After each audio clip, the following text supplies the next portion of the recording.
He took in a starving young orc to watch his son, and she did something nobody expected. There are two kinds of exhaustion in the world.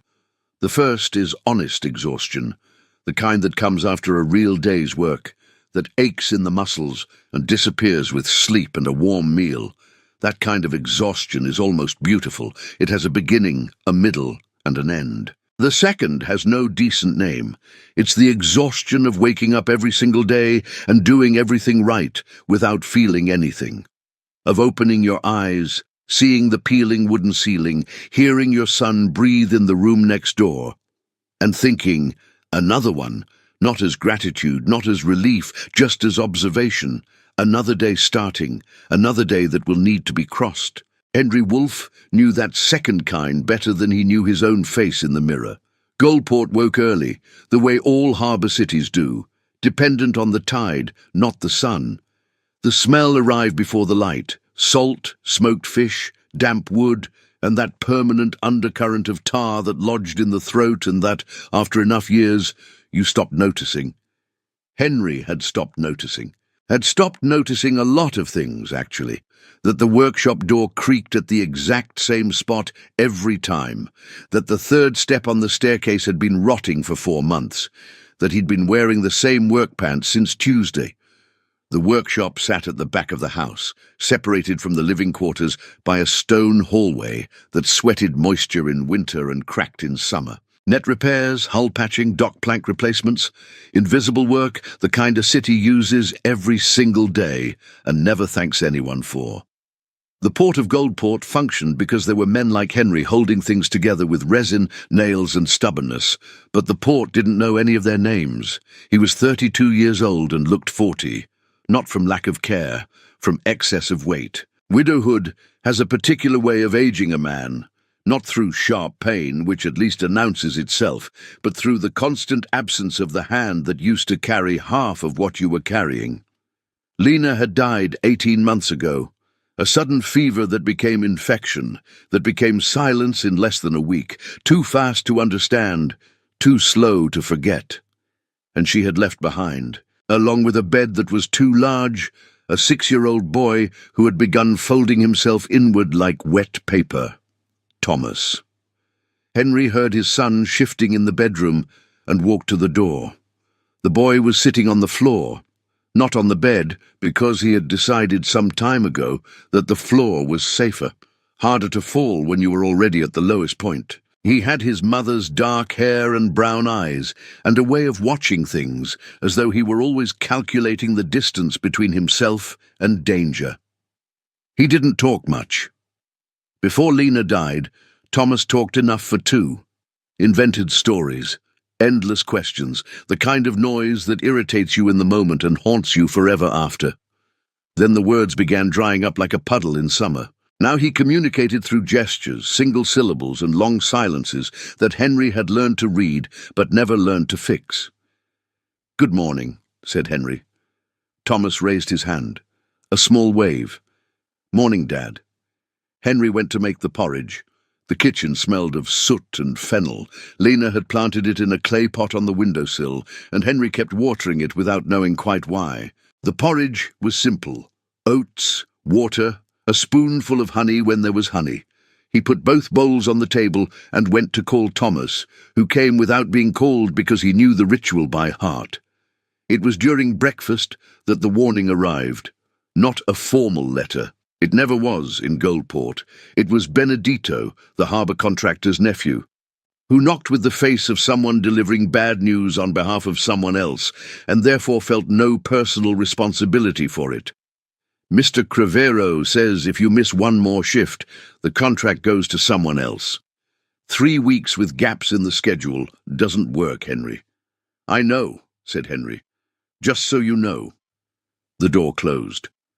Thomas hadn't lifted his eyes from his bowl. Henry stood in the kitchen for a long moment, feeling the weight of it settle on his shoulders like something physical. The harbour contract was the difference between the house and the street. He had missed shifts because the only caregiver he'd managed to find, Mrs. Bertigna, the neighbour 2 houses down, had fallen ill. Before her, he'd tried hiring a boy from the neighbourhood. who vanished with the advance payment and one of Henry's tools. Before that, a woman who charged twice what Henry earned in a shift and still looked at Thomas as though the boy was someone else's problem. He needed someone to stay with his son for 6 hours a day, just that, 6 hours, and there was no one, or rather there were people, but none who would accept Thomas the way he was. Quiet. Closed off, strange in the way he didn't respond when you called his name. "The boy's not right," Henry had overheard once in the bakery, spoken low. He had swallowed that the way he swallowed everything since Lena left, teeth clenched, chest anesthetized. That morning, as the rain began to hammer the workshop's tin roof, Henry Wolfe was one step away from losing the only thread still holding his life in place. And he didn't yet know that the rain was about to bring him the most unexpected thing a city like Goldport could offer a man like him. Not a solution, a person. Rain in Goldport doesn't fall. It arrives, there is a difference. Rain that falls has lightness, the illusion of being temporary. Goldport's rain is dense, horizontal when the sea wind blows, and it gives no warning and asks no permission. It is simply there suddenly, turning the cobblestone streets into shallow rivers, and the smell of salt into something heavier, almost suffocating. The fishermen called it anchor rain, the kind that pins you down. Henry had gone to buy resin at the covered market before the weather closed in entirely and had failed. He came out with the parcel in his hand, his hat soaked through, and the feeling that the day had decided not to cooperate. It was on the way back, in the narrow alley between the back of the market and the grain warehouse wall, that he saw her. She had her back against the wall, so still that the first reading of the eye was object, not person. Something leaned there, waiting to be removed. Only when Henry passed within 10 feet and his vision adjusted did he understand what he was seeing. A young woman sitting on the muddy ground, knees pulled to her chest, hands tucked under her arms as though she were trying to make them disappear. Green, a greyish-green skin that the rain had made darker, more visible against the peeling white wall behind her. Long, pointed ears tilted slightly to the sides, the posture of someone who had learned that attracting less attention was a matter of survival. Small tusks, almost discreet, barely visible because her lips were pressed firmly shut. And when she sensed she was being watched and raised her head for just a second before lowering it again.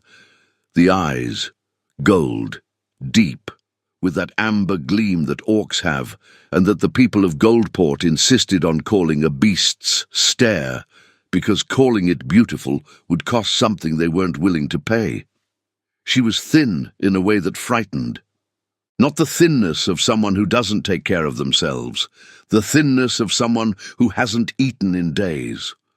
Prominent shoulders under a canvas shirt that had once been grey and was now something else entirely, hollow cheeks, a thin wrist that appeared for just a moment when she shifted her weight, the kind of body that was running on its last reserves.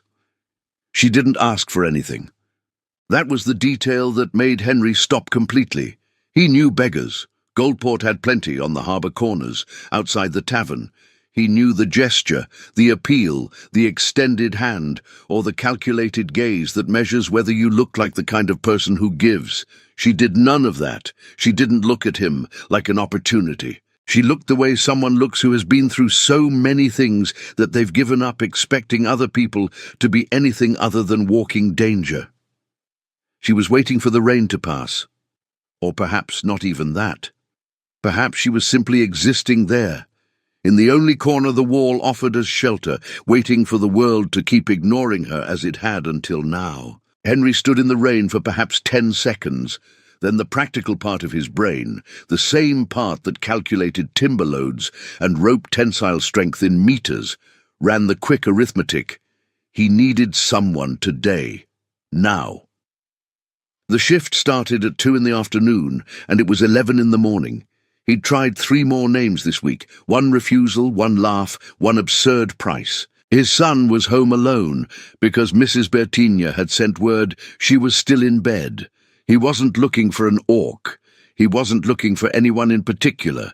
He was looking for a solution, and he had found a person. And in that moment, his tired brain placed the two things in the same sentence. "Hey," he said. She didn't respond, stayed still. "I'm not here to hurt you," he continued, and he was aware of how stupid that sounded said out loud, but kept going because there was no more honest way to put it. "I have a practical problem. I need someone to stay with my son this afternoon for 6 hours. There's food at the house and a dry place to stay. I'll pay at the end of the shift, that's all, nothing else." She raised her head slowly. Those gold eyes moved over him from top to bottom with the specific speed of someone who learned to read threat before they learned to read anything else. Mouth, hands, posture, calculating. "Why me?" The voice came out rough, not from emotion, from disuse. "Because you're here and I don't have anyone else to ask," said Henry. And there was something in that brutal honesty that was more respectful than any generous speech could have been. Silence. The rain hit the wall, ran down the drain pipe, fell in curtain from the edge of the market roof above them. "My son is 6, he added. "He's not easy. He doesn't talk much. You don't need to do anything special. Just be there and make sure he doesn't hurt himself. I'll be back by 8. She looked at him for a long moment, then looked at her own hands, still hidden under her arms, then closed her eyes for 2 seconds, as though consulting something internal that had no name, and opened them. "If I get there, and it's a trap," she said, slow, each word placed with care, "I walk out." "Fine," said Henry. "And I don't touch anything in your house." "Fine. And if the boy doesn't want my presence, I stay quiet in a corner and don't push." "Even better," said Henry, and something about that last condition was so precise, so exactly right for Thomas specifically, that Henry felt something strange, the sensation that she had understood something about his son without ever having seen him. He extended his hand. She looked at it for a moment before shaking it, firm, quick, the way you sign a contract, not the way you make a friend. "Maela," she said. "Henry." And that was how it was, with no miracle and no particular kindness, without music and without destiny. That was how, in the anchor rain of Goldport, two strangers made the simplest and most complicated agreement of their lives. The house smelled of fennel and wood that never dried right. Maela noticed that before she noticed anything else, the smell. Then she noticed the ceiling height, low for her, who stood nearly 6 feet without counting her ears, and who had long ago learned to move slightly hunched in human spaces to avoid hitting her head and drawing attention. Then she noticed the work table with 3 folded nets waiting to be repaired, the tools hanging on the wall by size, the breadboard with still fresh crumbs and a forgotten coffee cup cooling on the edge. A man's house, with a son, with exhaustion in every corner.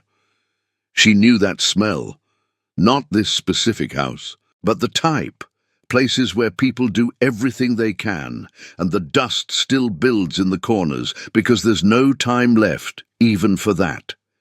Henry had done what he said, shown her where the kitchen was, where the emergency bathroom was in the hallway, where the son was. Then he picked up his tool bag, said, "There's bread and cheese in the pantry, help yourself," and left. No speech, no list of rules, no looking back 3 times. She had stood in the middle of the kitchen for a moment, waiting for the trap. Nothing happened. Then she turned toward the bedroom door, which was slightly ajar, and found 2 brown eyes looking at her through the gap. When the eyes realized they'd been seen, they disappeared. The door clicked softly shut. Maela stayed where she was. She didn't go to the door, didn't call out, didn't say, "Hi, you can open up, I'm a friend," because she wasn't a friend. They were strangers, and children who had learned to be afraid of the world tended to know the difference between truth and performance better than most adults. Instead, she went to the kitchen, looked through the pantry, found the bread and cheese Henry had mentioned, and also found a piece of smoked bacon nearly gone, 3 potatoes beginning to sprout, dried herbs hanging that she recognized as thyme and basil, And, at the bottom of a wooden crate, a roll of thick twine and several pieces of woven cloth, scraps, most likely from the workshop. She took the twine and the cloth and went to sit on the living room floor. Not in the chair. On the floor, back against the wall that faced the hallway leading to the bedroom, at a distance that wasn't threatening, but was visible. If the boy opened the door, he would see her, but he'd have enough space to not feel cornered. Maëla began to fold. It was something she had learned from her grandmother. Maëla's hands were never idle as a child, because her grandmother said empty hands invite heavy thoughts. With the twine and the cloth scraps, she began to build a three-legged frame of twine, a folded cloth body, two loop ears, a tail, small, imperfect, odd, a fox. Then a second figure, taller, a lopsided bear, then something that was half rabbit, half nothing in particular. There was no apparent logic. She wasn't putting on a show, wasn't being pedagogical. She was simply doing what she did when she needed to occupy her hands and let the world exist around her without demanding anything from it. The bedroom door opened 1 inch. Maëla didn't look up. She kept folding. The fox got one ear longer than the other, an imperfection she left on purpose, because perfectly symmetrical things are frightening when you're still learning to trust. The door opened a little more. She heard the footsteps, light, calculated, the kind a child makes when trying not to be heard, but also needing to hear what was happening outside. He stopped about 6 feet from Maëla. She felt the weight of the stare, but didn't return it.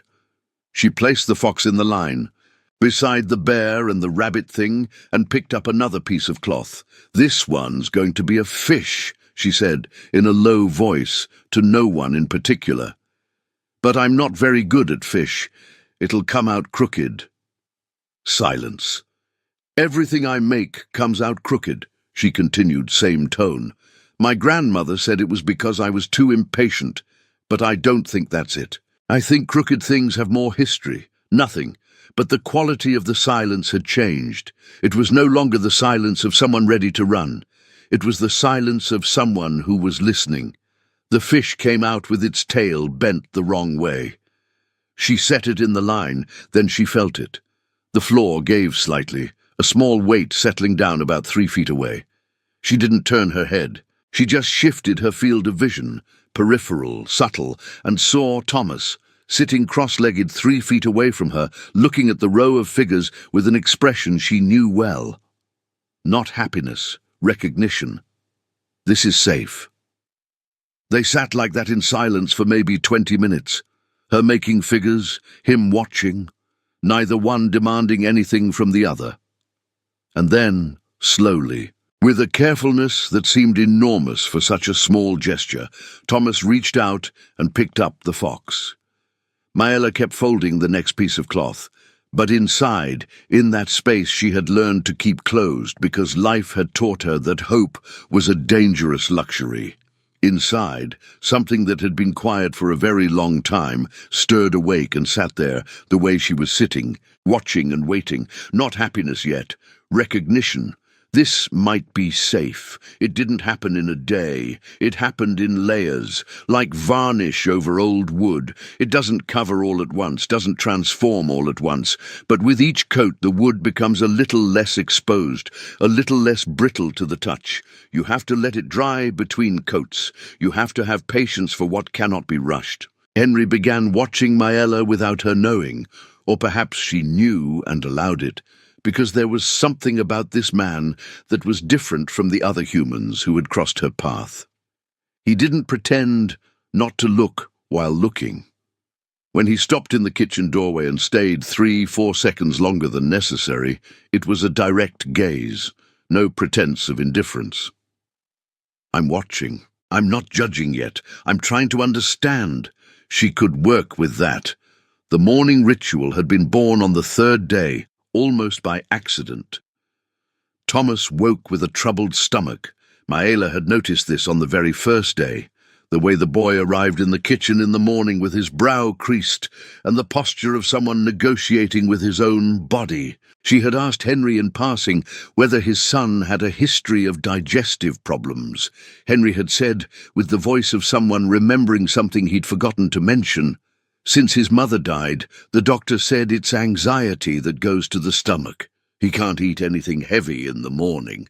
The next morning, Maela had prepared the porridge differently. Not oats. She had found at the back of the pantry a packet of ground grain that Henry had probably bought without being entirely sure what it was. Fine cornmeal, almost flour, with water, milk from the neighbour that Maela had obtained in exchange for mending a hole in a fence. She had done this quietly early in the morning without telling anyone. Honey, and a pinch of ginger she'd borrowed from the herbalist 2 streets down. The result was a porridge the colour of sunlight, warm, smelling of the kind of thing that settles you. Thomas had looked at the bowl with suspicion. Maela had placed the bowl on the table and walked out of the kitchen because she had learned that children who had been hurt needed space to make their own choices without feeling watched. When she came back 5 minutes later, the bowl was half empty. The next day, empty. The breathing ritual came later in the 2nd week, during an episode that Maela had witnessed, and that confirmed what she already suspected. Thomas had no words for when things became too much. When something locked, a loud noise, a break in routine, a question he couldn't answer. He entered a containment loop, shoulders rising, fists closing, breathing short, the look of someone trying to disappear inside themselves. It was the kind of thing that made panicked adults yell, "Breathe, calm down, look at me," which is, for a child in that state, essentially pouring fuel on an ember. Maela had done differently. She had moved close to Thomas, not touching, but within a hand's reach, and said low and steady her own name, "Maela, Maela, Maela," like an anchor, not a command. And then, very slowly, she had taken a long, visible breath herself, chest rising, pausing, falling, and repeated it 3 times, without requiring that he do the same. On the 3rd breath, he had copied her. Without realizing, he was copying. The episode had lasted less than 2 minutes. The 3-knock ritual had actually been his idea, or at least his reaction that she had turned into ritual. In the 3rd week, Thomas had panicked when Maela entered his room without warning. She had gone to retrieve a blanket that had fallen. He had thrown himself behind the bed, eyes wide, the kind of reaction that came from somewhere much deeper than that particular room. Maela had walked out, knocked on the door, knock, knock, knock, 3 knocks, and said from the hallway, "It's me, Maela. Can I come in?" Silence. And then Thomas's voice. Thin, but there, yes. After that, the 3 knocks became code. Before entering any room where Thomas was, she knocked 3 times and waited. Sometimes he answered out loud. Sometimes it was a knock from the other side of the wall. Sometimes it was simply the fact of the door being unlocked. He chose to let you in. That was what the 3 knocks said, every single time. Henry had arrived in the 5th week at the wrong time. The shift had ended early due to a minor accident on the dock, and found the following scene: Maela and Thomas sitting on the living room floor, the cloth figures spread between them, and Thomas talking. Not much, not in long sentences, but talking, describing the cloth animals by the names he had given each one. The fox was called Sun. The lopsided bear was Chubby, a name chosen with evident great satisfaction. The rabbit thing was simply him, for reasons Thomas hadn't explained and Maela hadn't asked about. Henry stood in the doorway for a long time. Maela saw him first. She always saw things first, and for a moment their eyes met. She said nothing. He said nothing either. But there was something in that silence that was different from the tired silence that had filled that house for the past 18 months. It was the silence of someone watching something they had stopped expecting to see. Later, after Thomas had gone to bed, Henry went to the kitchen and stood at the edge of the sink for a moment before asking, without looking at Maela directly, "What did you do to him?" Nothing, she said. It's not nothing. I know my son. She was quiet for a moment, then, I did what any person should do. I asked what he needed without expecting him to know how to answer in words, and then I stayed quiet and let him show me. Henry nodded. He put his cup in the sink, stood there a moment longer. Thank you, he said, simply. She didn't answer, but that night she slept in the storage room with the blanket Henry had left folded on the wooden chair. And for the first time in a long time, she didn't sleep with one ear open, waiting for the sound of footsteps that carry trouble. She slept whole. Harbour cities have long memories and short mercy. Goldport had always tolerated orcs the way it tolerated bad weather. As inevitability, not as choice. There had been orcs in the harbour for generations, cargo carriers, hull repairers, the heavy work that no one else wanted. There were orcs in the taverns, in the stables, in the slaughterhouse yards, in their places, doing their things, visible when they were useful and invisible when they were not. An orc in a human's home, caring for a human child, was something else. Not illegal. There was no written law, but there was the other kind of law. The kind that exists in the looks through windows, in the pauses in conversation when someone passes, in the fact that the baker begins making change errors without quite meaning to every time you walk in. The first thing was Mrs. Carmeline, from the house across the street, who stopped Henry with the tight-lipped gentleness of someone being vigilant out of kindness. Henry, it's none of my business, but people are talking. That you left an orc alone inside the house with the boy. That she was seen talking to Teresa at the herbalist, asking for herbs. Nobody knows where she came from or what she wants here. She works for me, said Henry. I know. It's just that people... Mrs. Carmeline made the universal gesture of, what can I do if people are like this, which is the most cowardly way to agree with people without taking responsibility for agreeing. The boy already has such difficulties. Imagine if something happened. Henry walked away without answering. The second thing was Albert, owner of the hardware store on the harbour alley, who had been a contract neighbour for 6 years and decided he'd found the right moment for a man-to-man talk, hand on Henry's shoulder, the tone of someone who'd seen a lot. I'm not saying she's dangerous. I'm saying an orc with a child is something that can't end well. It's nature, you understand. No malice, but they're different instincts. And if anything happens to Thomas, the blame falls on you, not her. Nothing is going to happen to Thomas, said Henry. All right, said Albert, in the voice of someone who considers the matter settled by its own logic. Just don't say I didn't warn you. The third thing was the hardest. Guard Pascoe, tall, with a moustache he cultivated as identity, had stopped in front of the house one afternoon and knocked with the butt of his lance, not his hand. A signal of authority, not a visit. Myla was inside with Thomas. Henry had arrived 15 minutes earlier and still had his bag on his shoulder when he opened the door. Here on protocol, said Pascoe. Report of suspicious activity. Mrs. Bernadette from number 8 says she saw the orc at the window at night, looking out at the street. She was looking at the street because she was awake, said Henry, same as any person. With an orc in your house, Henry, anything that happens, an accident, an incident, anything will be investigated, and the responsibility will be yours, not a threat, just how it works. I know how it works, said Henry, and there was something in his voice that made Pascoe take a half-step back, involuntary. The guard left. Henry closed the door and stood in the hallway for a moment. From Thomas's room came the sound of 3 knocks. Knock, knock, knock. Maella's voice low. You can sleep, I'll stay here a little longer. Thomas's voice tiny but present. Okay.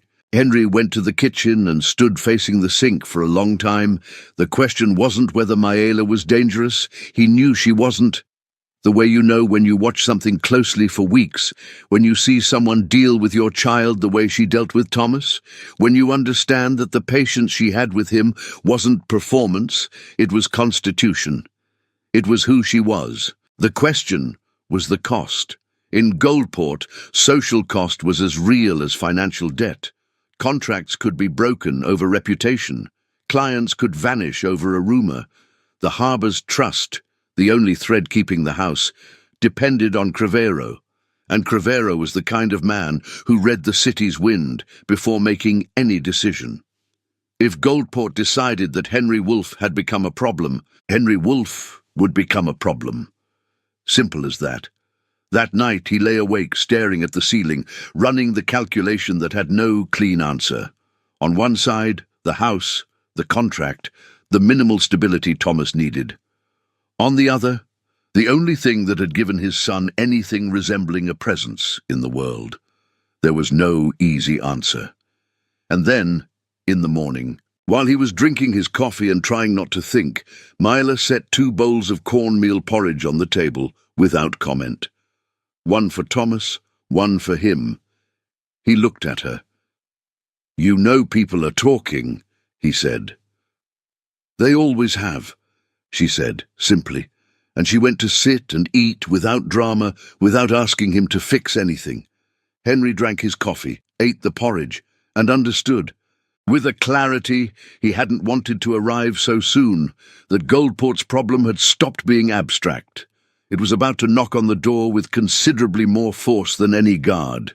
He arrived on a clear sky morning, which is the worst time for bad things to arrive, because you don't have the excuse of bad weather for not having seen them coming. Henry was in the workshop when he heard the different noise in the street. Not the everyday noise of the harbour waking up, but the specific noise of a group of people moving with purpose, with the wrong cadence for merchants or fishermen. He stepped out to look. There were 4 of them. 3 male orcs, large, with the kind of posture that comes not from size, but from practice, the way of moving that belongs to someone who has spent years deciding when to use force. Armed, not heavily, but visibly. And at the front, 1 step ahead of the group, an older orc, not taller than the others, but with a different quality to his face. Organized scars, not accidental ones, and the eyes of someone who had learned very early that the world was a logistics problem. Ragorn. Henry didn't know the name yet. He learned it after, but he recognized the type. The harbour city was full of them, human and orc alike. The kind of man who had turned hunting into a trade, and the trade into an identity, until he no longer knew who he was when he wasn't pursuing something. They stopped in front of the house. Henry went to the workshop door and stood there without advancing. "Can I help you?" he said, in the flat tone of someone who asks without wanting the answer. "You're Henry Wolfe?" The older orc spoke without taking his eyes off the house. "Owner of this property?" "I am." "You're sheltering an orc named Maela, daughter of Kren, of the scattered Aldvar clan." "Not a question." "I have an employee named Maela," said Henry. "The rest is none of your business." Ragorn turned his head slowly until he was looking at Henry with those eyes that always seemed to be finishing a calculation. "She's the subject of a blood debt pact still in force. She fled its fulfillment. I'm here to return her." "Return her where?" "To those who hold the right over her." Henry looked at him for a moment, then, "Nobody holds any right over her on this property." "Orc law disagrees," said Ragorn. "We're in Goldport. Orc law isn't what governs here." There was a silence. Then Ragorn made a small gesture with his hand. Not threatening, deliberately not threatening, the kind of gesture that says for now, "Think carefully, human. You have nothing to gain in this story, and quite a lot to lose." They left. Henry went back inside. Maela was in the kitchen, standing with her hand on the sink edge, her back to him. She had heard everything. She didn't turn when he entered. "How long did you know they were coming?" he asked. "I knew it was a matter of time." Her voice was too steady to mean she was fine. "I left a trace when I got herbs from the herbalist. They have trackers. What is the blood debt pact?" She was quiet for a moment that lasted longer than it should. "My father took on a debt before he died," she said finally, still not turning. a debt that by clan law passes to descendants if not repaid. Whoever bought the debt has the right to demand service, the kind of service you don't choose and doesn't end when you want it to. I fled because the alternative was worse than anything I could imagine. Silence. "You could have told me," said Henry. "You hired me to watch your son, not to bring my problems into your house." She turned then, and on that face was the expression of someone who had already made a decision and was simply waiting for the right moment to carry it out. "I'm leaving tonight, before they come back." Henry opened his mouth, and then said nothing, because at that exact moment he heard light footsteps in the hallway. Thomas, awake early, coming down to breakfast before his usual time. The boy entered the kitchen, saw the two of them, read something in the atmosphere that sensitive children read before they understand it, and went straight to Maela, took her hand in both of his small ones, and stood there. Maela looked at Thomas's hand in hers, closed her eyes for a second. When she opened them, the gold eyes were bright with something she hadn't let be bright for a long time, and that she immediately tried to put back. Henry went to his room, sat on the edge of the bed, and looked out the window at the empty street without seeing anything. He stayed that way until he remembered, went to the drawer of the nightstand where he kept Thomas's things that were too small for the boy's room, and found what he had seen days ago and that had stayed in his mind without being able to leave. A small amulet, cloth sewn with thick thread, with a symbol embroidered that he had asked the blacksmith Gorveth at the harbour about. What it meant. Gorveth had said, without lifting his eyes from the anvil, "Guard. It's the orc symbol for protector. Whoever makes it and gives it commits to not leaving the other unprotected." Henry held the amulet for a long time, then got up and went back to the kitchen. "You're not going anywhere tonight." Maela was rolling her belongings into her travel blanket, which were few things, the kind of inventory that looks more like a flight situation than an established life. She stopped when she heard Henry's voice in the storage room doorway, but didn't turn immediately. "It's not your decision," she said. "It's not yours either, if you're making it for the wrong reason." She turned then. The gold eyes were dry. She had learned long ago that tears in front of strangers were a luxury that cost more than it was worth. "The right reason is not destroying your lives, which is more than anyone I've ever met has done for mine." "The amulet," said Henry. She went still. "I saw Thomas with it. Asked Gorveth what it meant. He took a step inside the storage room, not threatening, just present. 'Guard, you sewed that for my son.' 'It's a custom,' she said, controlled voice. 'When you spend time with a child, you—' Maela." She stopped. "You sewed a protection amulet for a boy who has nothing to do with you, with the same twine I use on the nets, at a time when you should have been sleeping after a long day, because you wanted to." Silence. She looked at him for a moment, with those eyes that were always calculating exits, and then, slowly, with the kind of movement that looks small on the outside and is enormous on the inside, she went to the floor. She didn't fall. She lowered herself, on her knees, back straight, head slightly inclined, not submission but acknowledgement. It was the gesture of someone raised with a code they still carried even after everything the world had done to that code. With her right hand, she removed the necklace, a thin chain with a pendant of dark green stone, chipped, obviously old, obviously the one object of hers that had survived everything that had needed surviving. She held it out to Henry.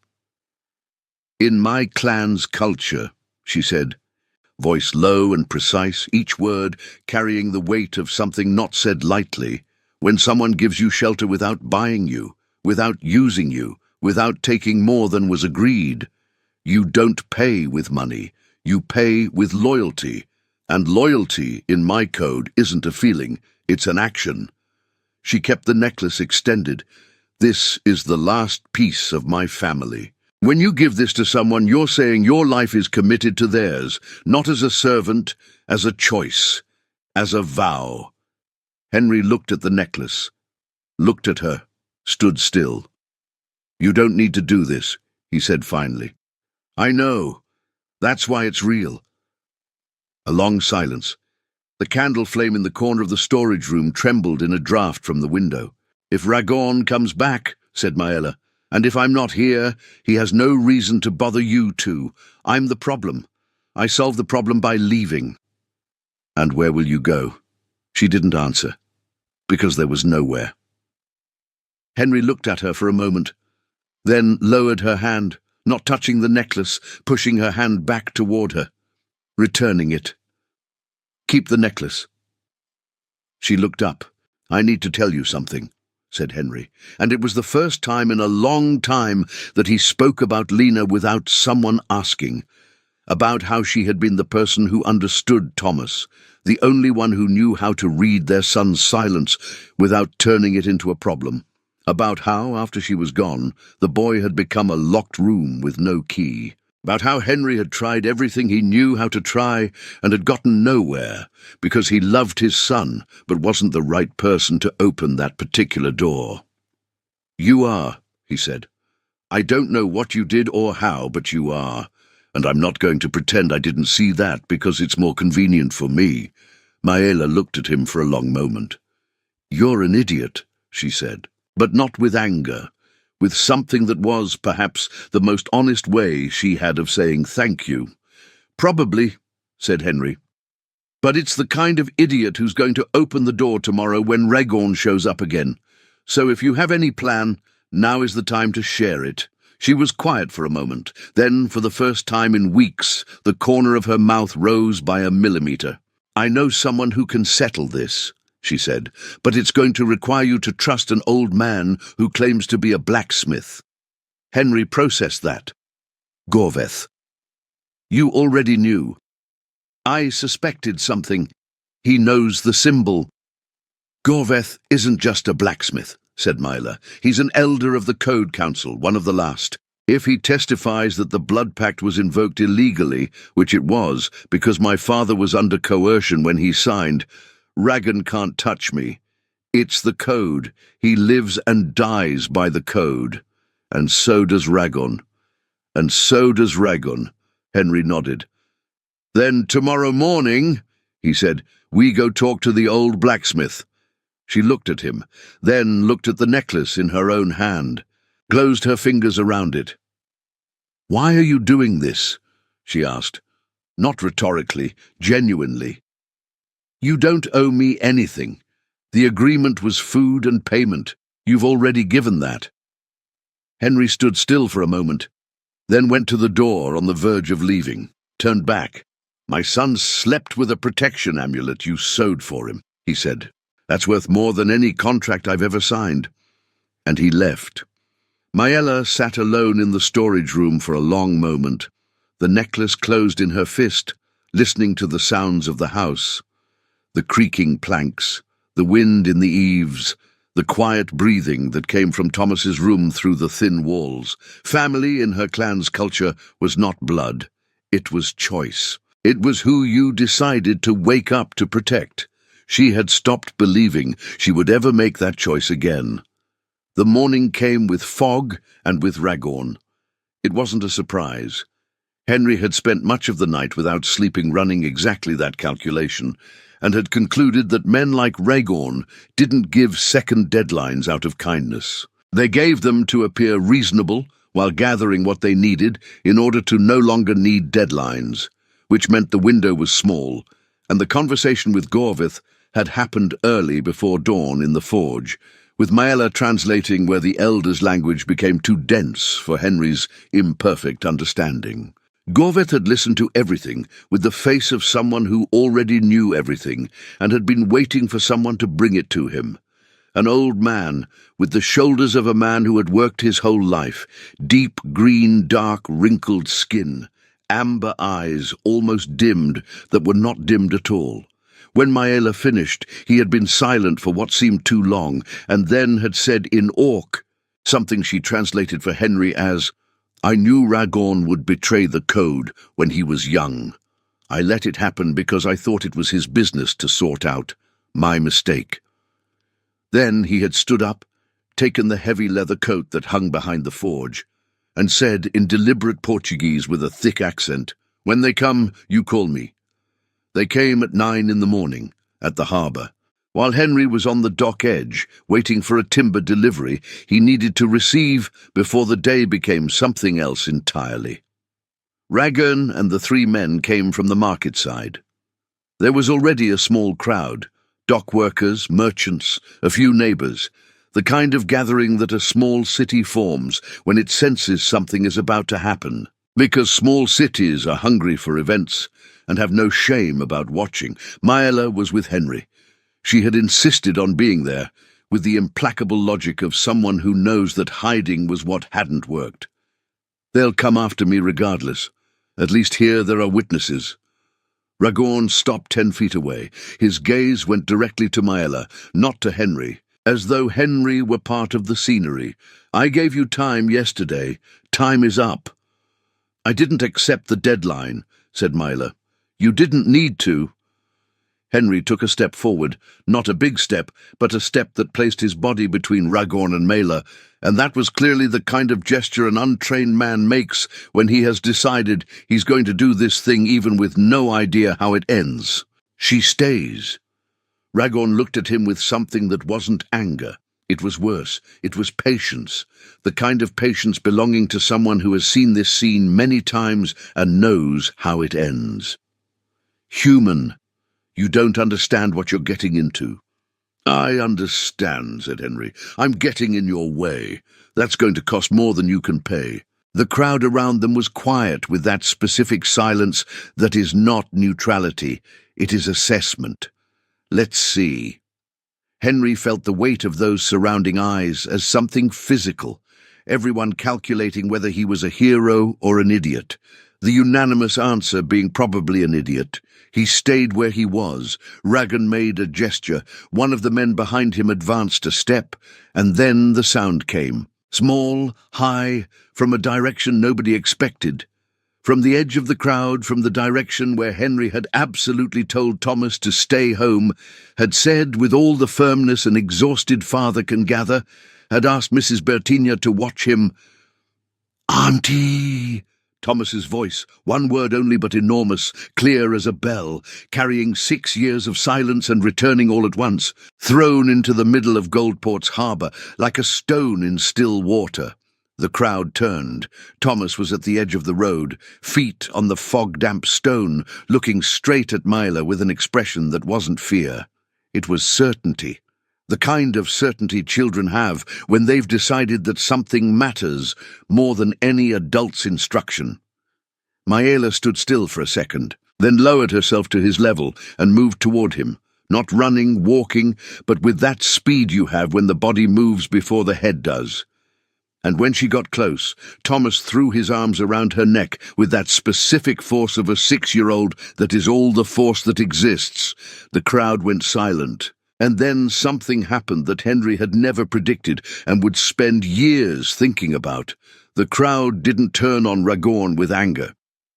The crowd looked at Thomas holding on to Maela and went quiet in the way people go quiet when they see something they know is real, and that dismantles the narrative they were ready to believe. There was no spell there. There was a child who had chosen where to stay. Ragone stood watching the scene for a moment, and it was then, when he advanced anyway, his hand reaching for Maela's arm, the intent clear, that the voice came.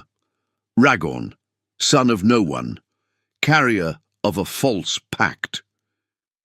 Gorveth had emerged from the market side, with the leather coat and the blacksmith's hammer still in his hand, not as a weapon, but as an extension of who he was. He walked slowly because he didn't need to walk fast. He had the kind of authority that doesn't use hurry. Ragone's hand stopped in mid-air. "Elder," said Ragone, and for the first time there was something different in that voice. Not exactly fear, but recognition of a limit. "The blood pact you carry was registered under coercion. I saw it. I was there." Gorveth's voice was low, steady, with the heavy accent of the North. "You know that a pact made under coercion has no validity in the code. You know this." "The council doesn't—" "I am the council." Gorveth stopped 2 yards from Ragorn. The others are dead or scattered. I am what remains. And I say the pact has no value. Silence. Ragorn looked at Maela, at Gorveth, at Henry, at Thomas, still clutching Maela's neck. He ran the slow calculation of someone who has lost and is deciding how to lose without destroying the reputation needed for the next job. "You'll be seeing me again," he said to Maela. "Perhaps," she said, "but not today." Ragorn turned and walked away with his 3 men, and the crowd parted to let them through with the collective relief of someone who didn't have to choose a side and was glad about it. Henry exhaled. Thomas was still holding on to Maela. She had her eyes closed, face buried in his hair, doing that thing she did when he locked up. Long, visible breaths, 3 times. But now doing it for herself. Gorveth passed Henry and said in passing without stopping, as though making a note, "She's a good person. Take care of her right." "I will," said Henry. The elder walked back to the forge. The harbour went back to being a harbour, and Henry stood in the morning fog, watching his son holding on to the woman who had arrived starving in the rain and had become, without anyone planning it, without anyone asking, without anyone knowing it was possible, the thing the house had needed to have sound inside it again. That night, after Thomas had fallen asleep with the cloth fox sun pressed to his chest and the guard amulet at his neck, Maela left a notebook on the kitchen table. It wasn't a real notebook. It was sheets folded in half and sewn together with the same twine she used for the cloth figures. The cover made of waxed paper she had asked for at the market in exchange for a basket repair she had done for nothing a week earlier. Inside were pages filled with a handwriting that mixed human letters written with visible effort and orc symbols drawn with the confidence you have when you're in your own language. Henry stood looking at the notebook for a long time before opening it. The first page said, in an applied hand of someone who had learned to write in this language and still negotiated with it, sentence by sentence. For Thomas, things that help. There were sections, not with formal titles, but with drawings in the margins that worked as dividers. A section with illustrations of the cloth animals and the names Thomas had given them. Son the fox, Chubby the bear, him the rabbit thing. Beside each figure, notes in small writing about what each represented for the boy. Not clinical psychology, but the observation of someone who had spent weeks paying attention without him knowing she was watching. Son, holds it when going to sleep. If it disappears under the blanket during the night, don't remove. He hides it on purpose. Chubby, uses it when he wants to ask for food without speaking. If he puts the bear on the table, he's hungry. Him. Appears when Thomas is scared but doesn't want to admit it. Don't ask about him directly. Just let him be there. A section with the routines. The 3 moments of the day that Thomas needed to be the same every day. Not because he was rigid, but because the sameness was what left him energy to handle the different. Breakfast before any conversation. Don't ask how he slept before the porridge.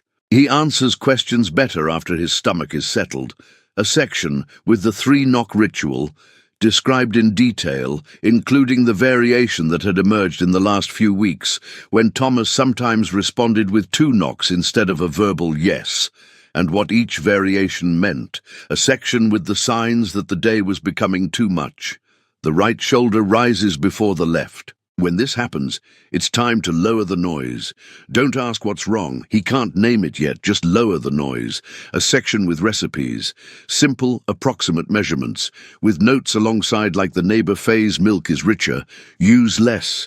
And the ginger has to be the old dried kind. The fresh is too strong. And on the last page, alone. In a slightly larger hand than the rest. The writing of someone going slowly to not make a mistake. Because this mattered too much for mistakes. I owe you my life. But your son, he gave me back my soul. Henry stood in the kitchen with the notebook open for a time he couldn't measure. Outside, Goldport slept with its usual noise. The sea hitting the dock, a distant dog, the familiar creak of a boat hull adjusting to the tide. sounds he had learned not to hear and that now, somehow, were arriving back. He had hired a babysitter. He had gone to that alley behind the market, looking for a practical solution to a practical problem. Someone to stay with his son for 6 hours, who wouldn't steal, who wouldn't hurt him, who wouldn't be one more problem in a week, already full of them. He had made the cold calculation of someone who has no margin for kindness, but had margin for desperation, and he had received this. There was no word for what Maela had done with Thomas. Care was too small. Heal was too presumptuous because Thomas wasn't healed. He was better, which is different and more honest. Guard was the closest, because it was what the symbol said, and it was what she had truly done. Guarded the boy, in the sense that means not letting anything essential be lost while the hard thing is happening. And there was something more that Henry took time to name. She had guarded something of him too, without asking permission, without ceremony, just by being a steady presence in the house that had been too quiet for too long, making porridge in the morning, knocking 3 times before entering, folding cloth figures on the floor with the same concentration he brought to repairing nets. Returning to that space, the feeling that there was more than one person keeping the house running. He had forgotten what that felt like. Henry closed the notebook, went to the window, looked at the fog-wet street, the dark houses, the harbour lighthouse turning slow in the back of the night. Ragorn would return. That he knew. Not if, but when. When the man reorganized his argument, found another gap in the code, or simply decided the humiliation was worth more than the law. The port of Goldport would keep being Goldport's port, tolerant to the degree of the useful, hostile the moment comfort was threatened. The neighbours would keep whispering. Guard Pascoe would keep showing up with his protocol and his moustache. The city was not going to change. The question was what he was going to do inside the city that wasn't going to change. He went to the storage room door and knocked 3 times, because he had learned by osmosis that this was how it was done. Maela's voice, from the other side, with that specific quality of someone who is awake but was pretending not to be. "Come in." He opened the door. She was sitting on the blanket, the necklace in her hand. She had removed it and put it aside after the harbour scene, but was looking at it now, turning it between her fingers, the green stone pendant reflecting the candle. "I read the notebook," he said. She didn't answer. "You're staying," he said. Not as a question, as a statement of the thing that had already been decided, that only needed to be said out loud to be real. She looked at him for a long moment with those gold eyes that had seen so many things most people never see, and that were still there, open, without the full shield she had brought in on the day of the rain.